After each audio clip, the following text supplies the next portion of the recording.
Ladies and gentlemen, my name is Chris Collier. I am the host of the Conquer with Chris, the podcast you don't want to miss. Today, I have a very special guest. I have Ryan Hodge. Ryan, welcome to the show. Thanks so much. I'm honored to be here. Thanks for being on, Ryan. Well, let's get to know you a little bit. Let's know a little bit about your background, where you are, what you do. Sure. I am from London, Ontario, Canada, which is 90 minutes in between Windsor and Toronto. I do a number of different things, primarily work in the real estate space. So I own a multi-office real estate company with my partner in business and in life. I also own a coaching and consulting company for realtors, primarily in the realm of personal and spiritual development in the real estate field. And I've also authored a book, The Integrity Vow, Engaging Your Authentic Self. Well, that's quite interesting. Let's dive into that for a minute, if we could, Ryan. Mm-hmm. How'd you get that title? Let's ask that first. How'd you get that title? Oh, how did I get that title? Well, I mean, the experiences that, keep creating, more and more for all of us in our journey of life certainly led to looking at my own integrity at times, and now all the time. Where am I in it? Where am I out of it? And ultimately, it's a book that is, as I said, based in spiritual development, high focus on universal laws that supports people based in, the coaching that I do, based in the consulting that I do, and, really recognizing what works and what doesn't for anything that we want to create. Sounds good. So let's go back before you even created the book. Let's go back in life if we can. Sure. Talk about your story a little bit. How'd you get to that place? Because that's a high level of self-realization when you realize I'm not integrous to myself, right? Most people don't even, we're on autopilot. We don't even think like that. We don't think to think like that, if that even makes sense. And we have to get to a place where we realize, man, something's broken. It needs to be fixed. So how'd you get there?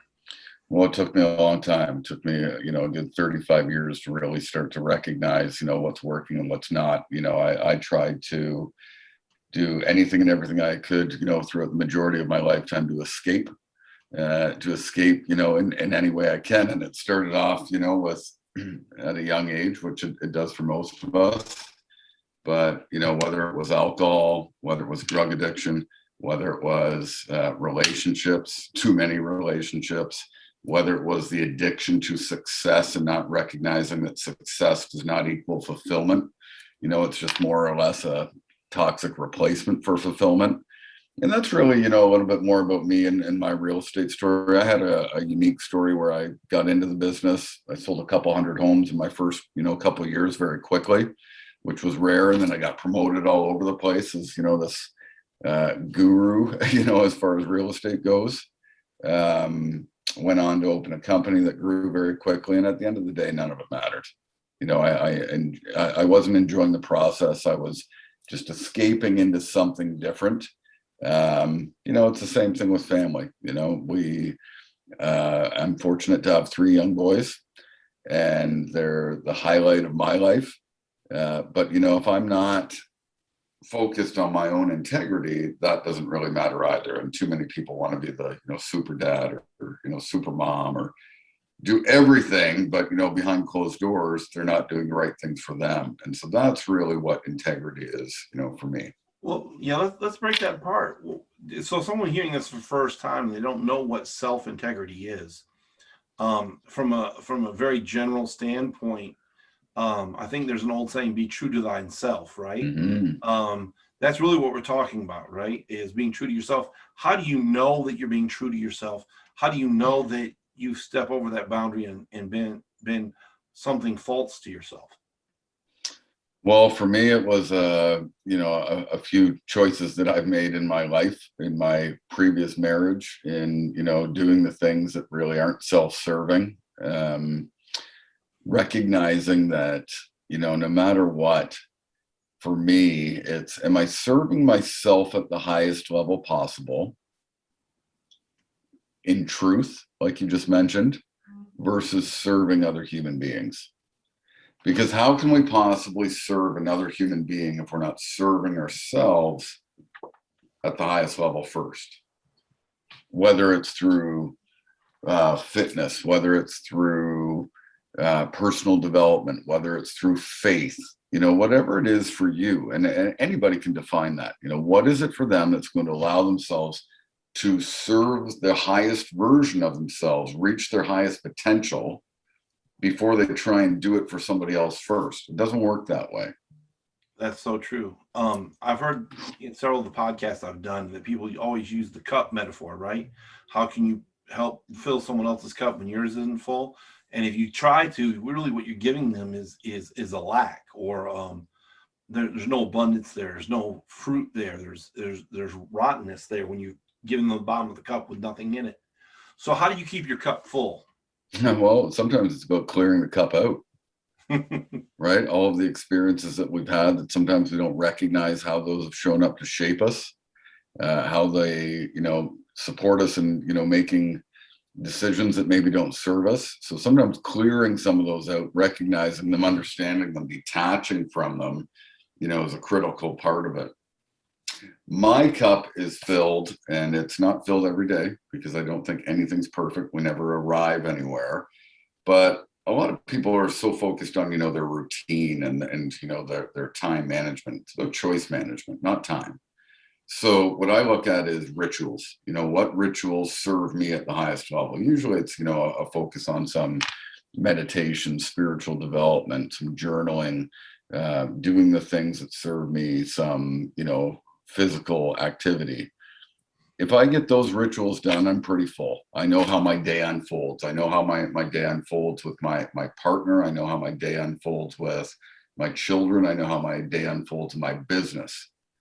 And I could always sell a little more real estate. I could always do a few other things differently, but ultimately things are pretty good. I'm listening to you, and it really sounds like you empty. I think for most people, people don't realize the physical nature that's needed to keep your cup full. To me, physicality or working out or doing some kind of strenuous activity is a way to empty your cup. Because when you get drained physically, you can fill yourself up emotionally, or spiritually, that much easier, because the physical tends to dominate everything, because it's here, it's what we see, it's what we touch, it's what we feel. But outside of that, the spiritual or emotional or the mental even gets put to the backside, because it's not something we can touch. It's not tangible to us. So I think that's important when you talked about those rituals, right? Doing something very physical early part of the day or somewhere in your day, so you can empty your cup, kind of recharge yourself, even if it's just for a couple seconds, right? It puts a little bit more room in your cup. Absolutely. And so really ultimately, there's so much. Law of attraction, for example, is very mainstream media. Everybody wants to manifest and create and visualize, and super cool. Anybody that, jumps in, they can do that.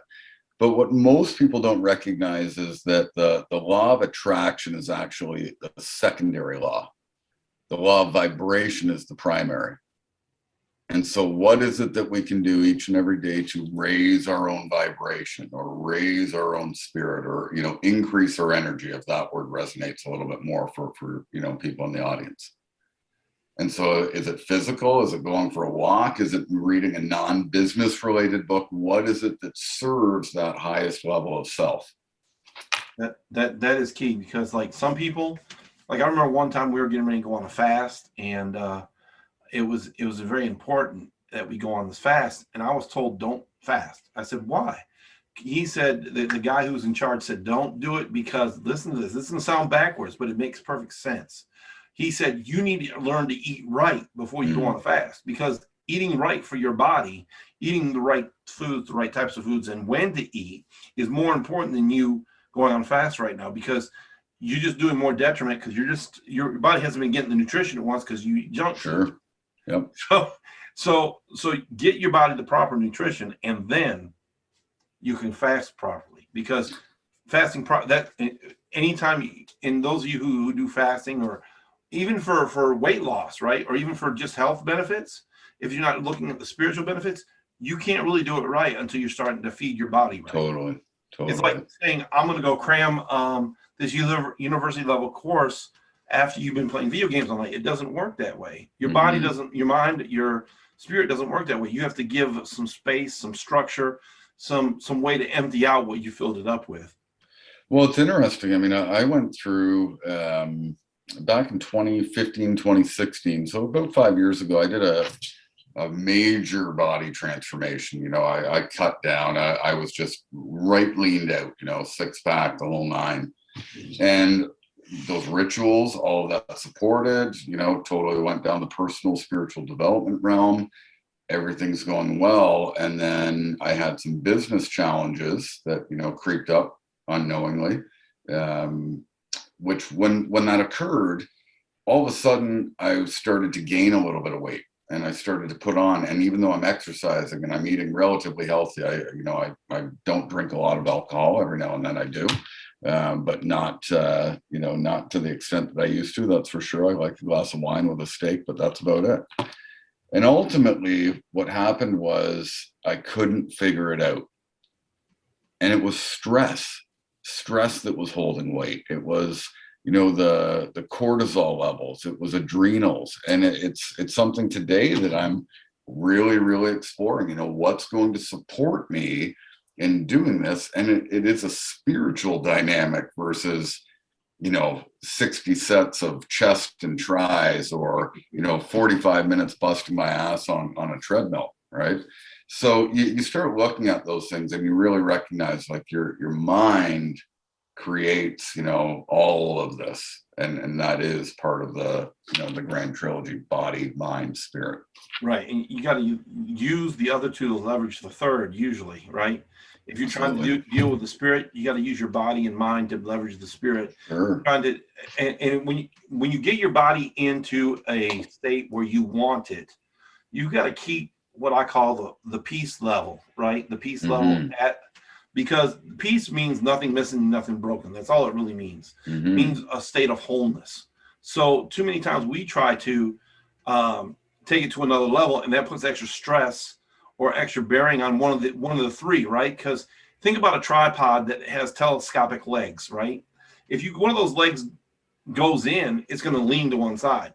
You want the legs, if it's going to grow, it's got to grow equally on all sides. And I know sometimes you got to take one side up at a time, which is fine. But at all times, you're always working on yourself. You're never complete. You never arrive, like you said earlier, Ryan. So how do you keep that balance, Ryan, now that you've come to that knowledge? How do you keep that balance? Well, it's never perfect. That's for sure. I look at, how can I wake up each and every day and be a little bit better than I was yesterday?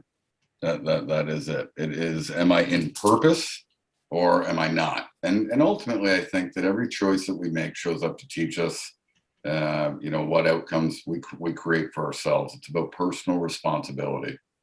And so at times I was very irresponsible, you know, to myself, to my family, to my body, to all of it, to God, faith, the universe, you name it. And what I try and recognize is that no, it's never going to be perfect.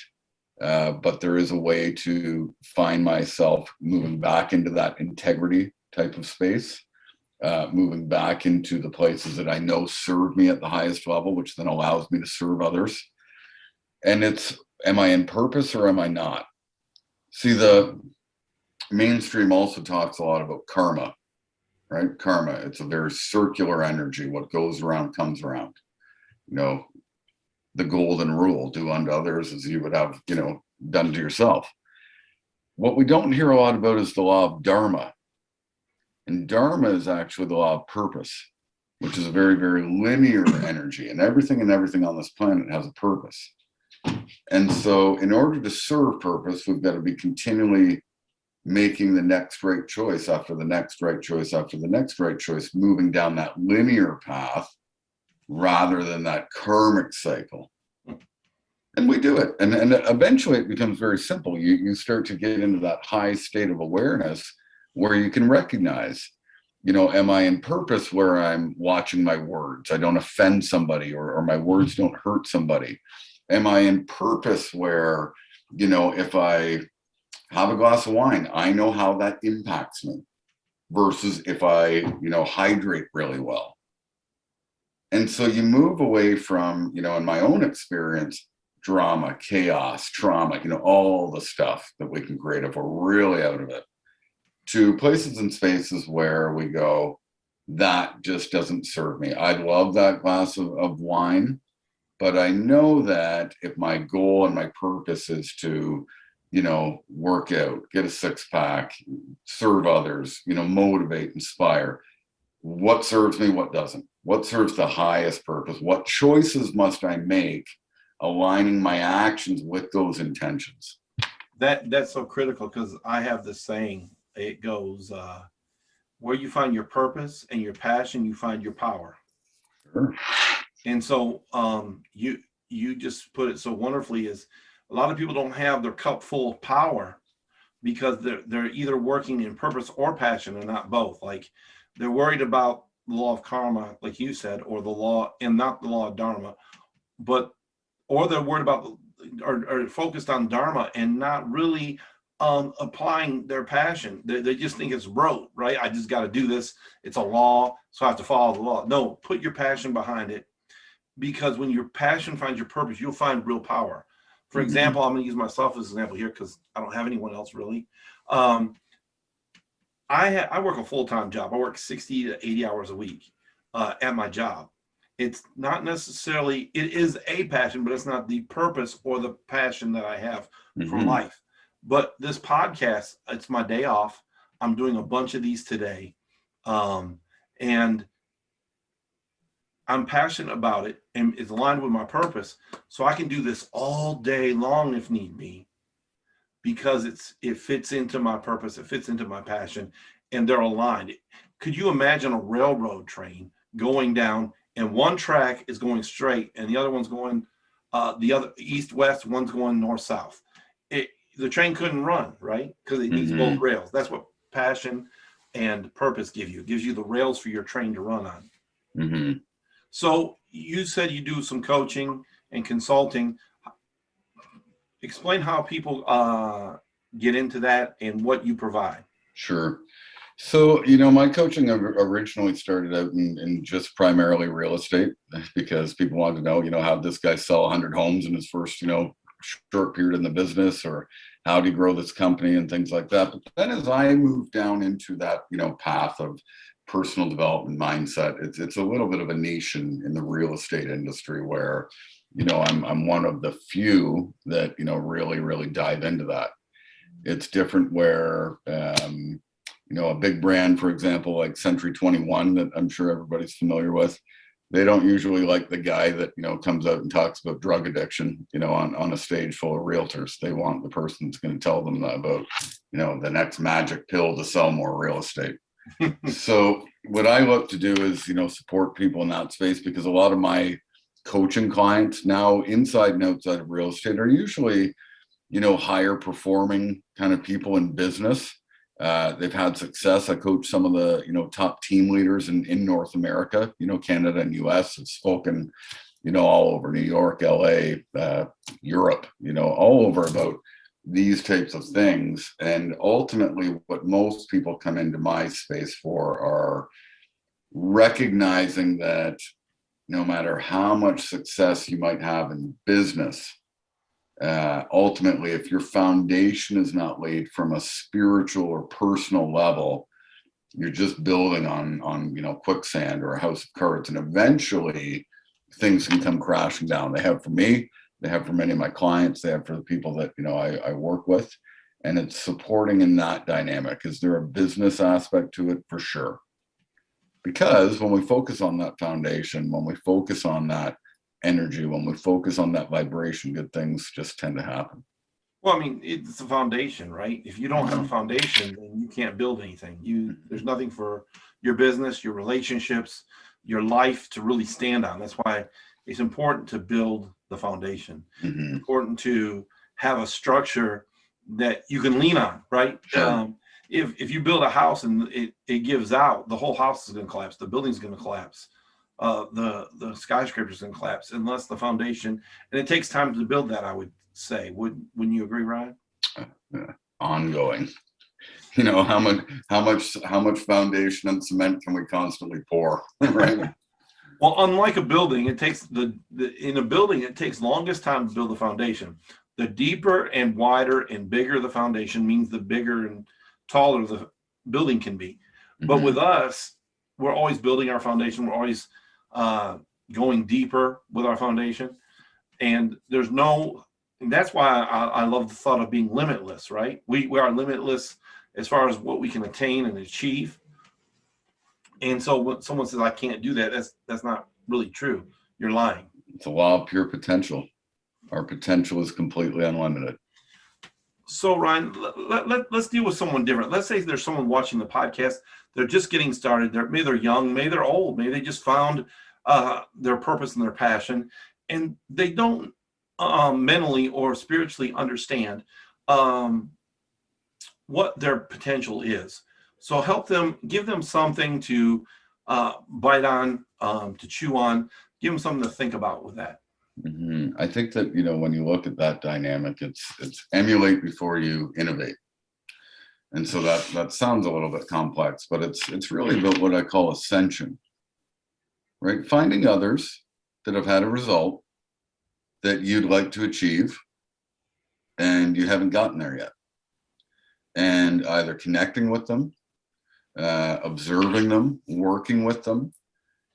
That's the type of stuff that we need. That's where role models come in. That's where community connection comes in. That's where, coaches, and I know that's a word that's thrown around pretty loosely in this day and age, but that's what leadership is. Finding leaders in the space that you want to create something different in, and just connecting, copying, engaging, taking a borrowed belief from somebody like yourself. Somebody wants to run a podcast.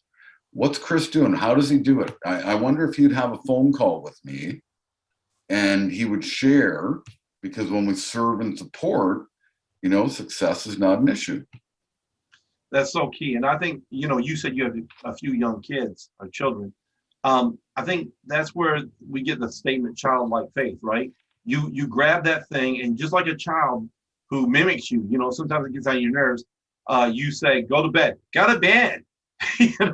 They repeat what you say. And sometimes they say imitation is the best form of flattery, right? So really what you're doing is when you emulate someone, you're giving them the highest form of compliment by imitating them. You're saying, you have so much value, I want to imitate you. And that's key. And to the person just starting out, you say, well, that's great, but how's it going to help me? There's someone who has less experience than you, even less, even though you're just starting out, because you made the decision. Listen to this. You made the decision to start. Because you made the decision, there's someone who hasn't made the decision yet. They can emulate you. Sure. It's no different than when I got into real estate. Everybody always asks, how'd you sell 100 homes in your first, full year in the business with the team? I acted like I was already there. I found others. I called them. I read books. I called them, the people in the books that were having the success, and it just happens. It was a laser focus, but it's also dealing in that emulation, attraction, acting like you're already there instead of saying, I wonder when it's going to happen. I mean, that's lack and scarcity versus, that abundant mindset. And I know, there's certain spaces where, I struggle with that just like anybody. When I wonder, when is this going to happen? This should be happening. When's it going to happen? But it's scarce, right? So I got to move into that awareness and just say, I am so happy and grateful that this is happening now versus I wonder when's it going to happen for me? That kind of stuff. I think there's a fine line there too, because you need to have that childlike belief that it's going to happen. It's like Christmas morning, the presents are there. But on the flip side is you need to have the humility to say, I don't really know what's going on. Where you, because there's the person who, and I always want to address this person because I want to be careful that people don't think they're owed anything. People sure. who think, and I'm not saying that, because there's the person listening says, oh yeah, that's me. I should have a Mercedes. I should have this. First off, you're focusing on the wrong thing. It's how many people can you help? It's how many, because really when you were selling the homes at 100 per year, I don't think you were focused necessarily on, maybe you were focused on the sales, but I think also you were looking at helping 100 families find their home. Well, at that time I wasn't. I'm more so now. At that time it was, how can I be the top, the best, grinding to be better. And it doesn't matter. Eventually you get it, square between the eyes that if it was 100 or 1,000 or 100 agents, you know, which are in my real estate company. I woke up many January 1s on those years where you have these huge business years, but just miserable. Wow. And so understanding and recognizing that something deeper needs to be explored, that's when you do that and you realize, you know, what's my purpose? Well, to contribute to other human beings, to contribute to my family, to contribute on a deeper level where I can serve and support, you know, and walk, you know, my talk. Which, do I do it perfectly? No. I wish that I did. I look forward to doing it better and better and better. But I mean, there's so many people out there that say, you know, you have to be this or you have to be that, or elite is a status. And I go, you know, the spiritual light worker that's talking elite to me is just delusional, because we're all in this together. I do think you get a place where, you know, the air gets thin, but when you get there, I will say this, you don't, the more I've grown in my life, the further away I realize I am from my end goal. If that makes sense. It's like you have a perception that you're 10 feet away from your goal when you start, but then as you progress, you realize you're 100 feet away. And then you progress even further. Now you realize you're a mile away, right? And it's not disheartening. It's now you have a correct perception of yourself and your situation. Sometimes, like they say, humility is really knowing, having a correct perception of you and the universe. You know, at the end of the day, is you're just a speck here. And even though you're a spiritual being, even though you have value and worth, there's so many different moving parts going on. And you have to find your place, your position, your purpose and passion so you can have your power. Totally. So how can people find you, Ryan, if they want to, if they're interested in coaching, or they just want to connect with you on social media? Sure. I'm big on Facebook, big on Instagram. Facebook, Ryan Hodge, you'll find me. Instagram, Ryan Hodge Official. If you want more information about coaching or my book in this dynamic, www.theintegrityvow.com. And I actually, a couple weeks ago, I did a Power Voice session for Les Brown, top motivational speaker in the world. So I spoke for his organization, and we set the book to $1 on that site as a way for people to get access. There's an accompanying workbook. It's on Audible as well, but on my website, the book is set to $1, which, you know, links into Amazon and things like that too. Okay, well, great. Anything? What's your favorite quote? I think that you know, in speaking, I've got many. I'm a big one on quotes, memes, all of that, because I think that anything that raises vibration is key. You know, Les Brown, because I was just talking about him. You know, one of his is, if you fall down, make sure to fall on your back, because if you can look up, you can get up. I like it. Yeah. So I want to thank my guest, Ryan Hodge, for being on today. Is there anything you want to leave the people with before we get off? Well, I wish everybody, you know, health, wealth, and abundance right now. I know it's not an easy time in the world, and we're all in this as individuals, but going through it collectively. And my, you know, always is just to keep going, you know, just to keep going a little bit better than we were yesterday. It's not easy, but we will come through this. That's right. I want to thank my guest again, Ryan Hodge, for being on. I want to thank all of you for watching. Please like, subscribe, share, and depending on the platform, you can download, or if you're on YouTube, please make sure you subscribe and hit the notification bell. Thank you so much. Have a great day.